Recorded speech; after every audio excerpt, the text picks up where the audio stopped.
Hello everyone, today I'm doing another example of working with the laws of exponents. In this example, we have been given a fraction which is in one bracket, and that whole bracket, that whole fraction is raised to the power of 4.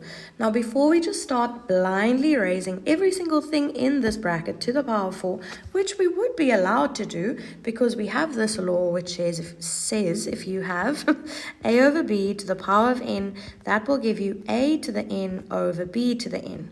So we can go ahead and we can raise everything to the power of 4 straight away. But guys, 14 to the power of 4 is a huge number. It is 38,416. I don't know about you, but I don't really feel keen to work with such a big number.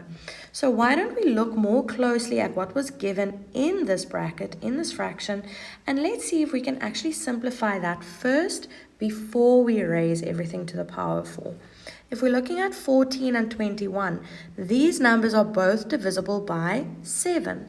14 divided by 7 is 2, and 21 divided by 7 is 3. That means that we're actually going to end up with 2 to the 4 and 3 to the 4, which are much easier numbers to work with than 38,416.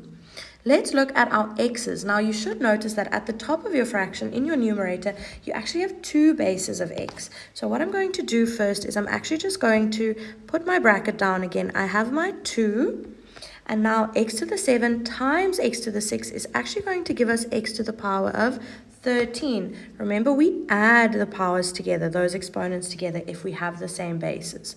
And then, I forgot about the y, we have a y to the power of 5 at the top of this fraction. You can actually kind of combine steps here if you want to.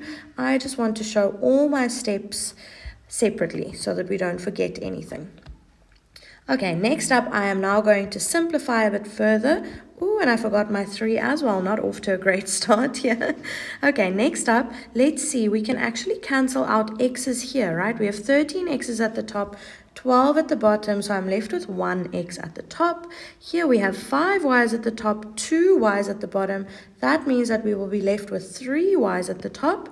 So once we've actually cancelled everything out or simplified our fraction, we're going to be left with 2xy cubed at the top all over 3. Now we have to take all of those items, all of those parts of this term in the bracket and raise them all to the power of 4.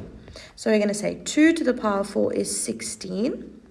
X is going to be raised to the power of 4. And for y, we're going to say 3 times 4, which is 12. At the bottom of the fraction, we're going to say 3 to the power of 4. That is 64. That is 81. Now, you can always check on your calculator if you're not sure whether you can simplify a fraction. I'm talking about 16 and 81. You can just type it into the calculator, and it is not actually simplifiable. And that is actually in its simplest form. So this is your final answer.